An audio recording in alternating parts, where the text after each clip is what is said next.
Ana akamiz peshkidan keldilar. Ustalar bir ikkitasi yetdilar, yaxshi taxlayolmabdi, tushunmabdi. Xo'sh.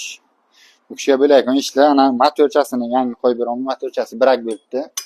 Keyin mana bu radiator brak bo'libdi. Bu radiatorni ham boshqa qo'ydik. Mana ventilatorlarni yangi qo'yamiz. Bular yo'q ekan. Xo'sh. E'tibor beringlar Nexia'chilar. Nexia'da yangi motorcha yo'q, qimmat deb yurganlar. Yangi motorcha o'zi necha pulga oldingiz aka? 1.270. 1.270 mingga olibdilar. Bu $300 edi. O'zi arzonga 1.270 ming yangi olgan yaxshiroq 1 millionga bevosini olib, har xil qiynalib yurgandan ko'ra, hozir ishlarni chiroyli qilib bitirib, o'rnatib, bo'lgandan keyin ham videolarni qo'yib beramiz. Ana olib qo'ygan mashinamizni ham chiroyli qilib ishlarni bitirib berdik. Hammasi zakon ishladi. Zapravka qilib, konditsionerlarni muzdek sovuq beradigan qilib berdik. Aka taxlasa bo'layotganmi? Ishonish kerakda, kelgan paytlar ozgina ishonmay o'tiradilar. Xudo xolasa ishlarni chiroyli qilib bitirib, bildangancha rozi qildik.